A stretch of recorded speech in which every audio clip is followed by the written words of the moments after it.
Teman-teman supporter dan para pencinta bola, kembali lagi bersama saya supporter Jus Riyadi di channel komentar supporter bola 62. Di video kali ini teman-teman kita akan membahas terkait dengan lawan pertama timnas Indonesia di laga sisa kualifikasi Piala Dunia putaran ketiga ini, di mana timnas Indonesia akan berhadapan dengan timnas Australia di kandang mereka ya. Ini tentunya menjadi tantangan tersendiri bagi pelatih baru ya, pelatih Kluivert ini bersama Pastur dan Denny Lansat. Denny Lansat ini akan menjadi kolaborasi kepelatihan timnas yang baru setelah Sintayong di awal Januari resmi dipecat oleh PSSI. Ini tentunya teman-teman supporter dan para pencinta bola, ini menjadi tantangan tersendiri bagi timnas Indonesia, bagi para pemain maupun pelatih timnas Indonesia. Dan ini juga menjadi sebuah pertaruhan yang luar biasa yang diambil oleh PSSI ya, terkait dengan kualifikasi Piala Dunia ini, dan berani mengambil keputusan ya memecat STY yang kalau kita lihat rekornya cukup bagus ya, meskipun dari segi gelar juara belum dihadirkan oleh STY, tapi dari segi perkembangan timnas Indonesia mengalami perkembangan yang cukup luar biasa. Teman-teman supporter dan para pencinta bola ya, kalau kita melihat rekor pertemuan ya antara timnas Australia dengan timnas Indonesia ya, ini memang sangat-sangat luar biasa ya.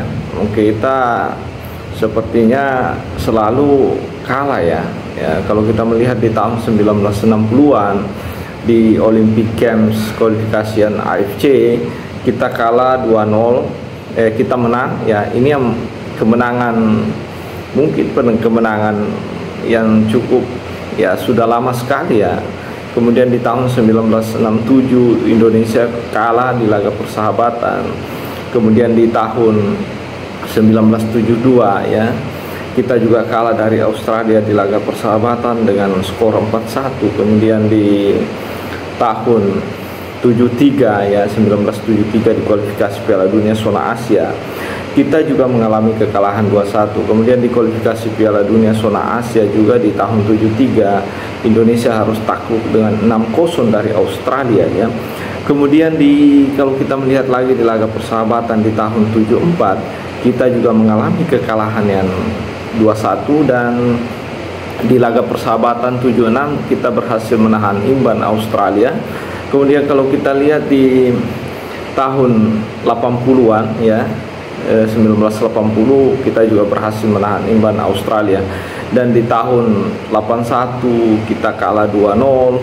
Kemudian di tahun 82 kita kalah lagi 2-0, dan di tahun 2009 kita berhasil di kualifikasi Piala Asia, kita berhasil menahan imbang Australia. Kemudian di tahun 2010 kita kalah dengan Australia 0-1 di kualifikasi Piala Asia.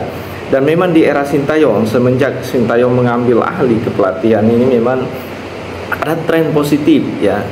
Saat Sintayong mengambil alih di tahun 2020 sampai akhir 2024 ya, atau awal 2025, ini ada tren positif yang dihadirkan oleh STY meskipun lambat ya. Namun teman-teman supporter dan para pencinta bola, ada tren positif yang kemudian berhasil dihadirkan oleh STY, di mana kalau kita melihat ya, di pertemuan kemarin di Piala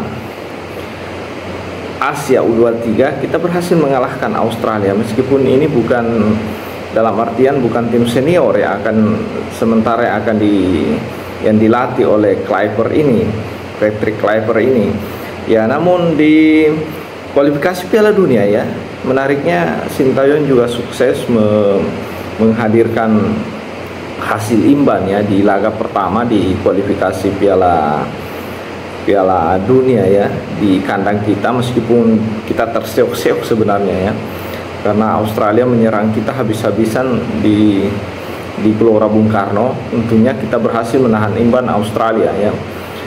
Dan yang menjadi tanda tanya teman-teman supporter dan para pencinta bola ya, yang menjadi tanda tanya sekarang ini adalah apakah Patrick Kluivert dengan waktu yang cukup singkat, hanya 2 bulan ya, mampukah dia menyatukan chemistry para pemain?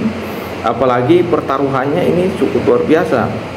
Karena kenapa? Sesuai dengan video saya sebelumnya, analisis ya skenario timnas Indonesia untuk lolos Piala Dunia, dan yang menjadi penentu sebenarnya melawan Australia nanti ya.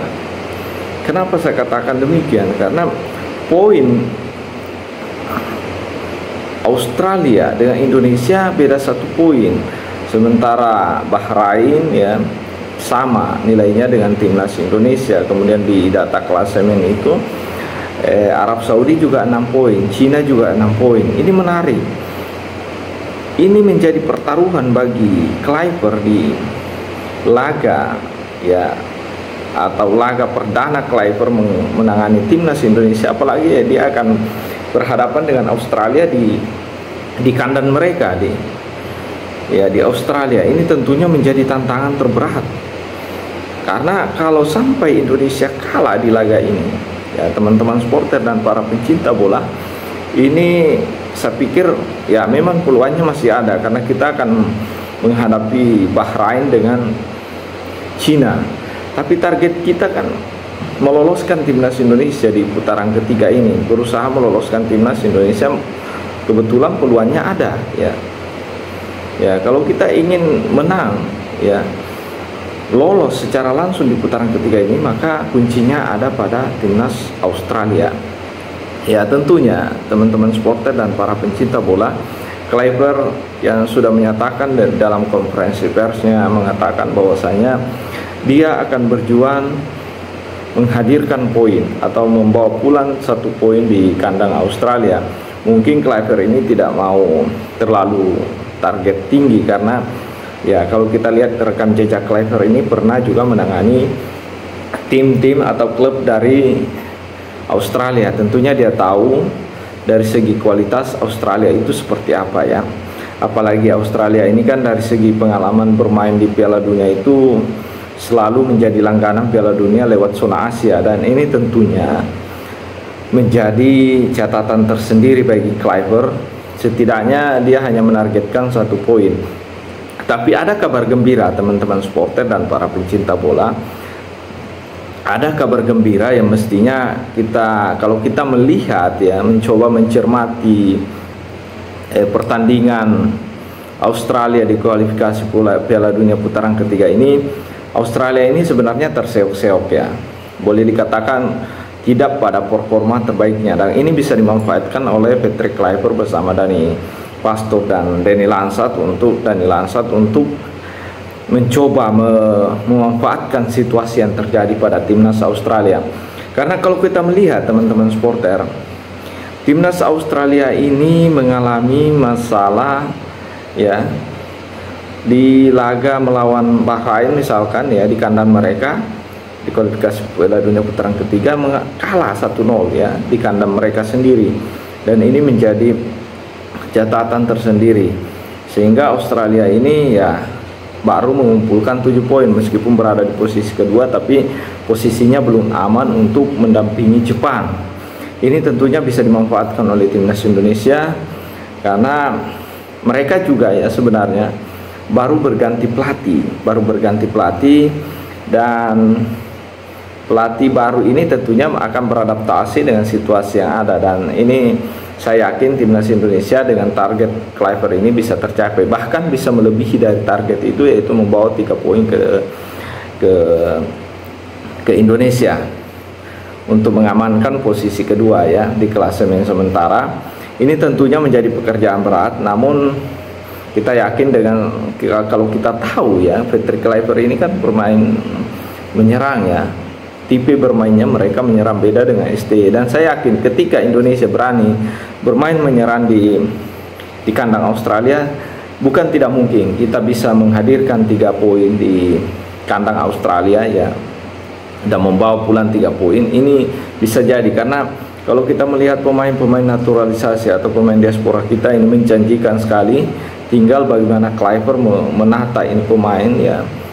Pemain-pemain baik striker, sebenarnya striker kita tajam tergantung pelatih yang menangani timnas Indonesia. Ya, terima kasih. Salam sepak bola, salam para supporter bola.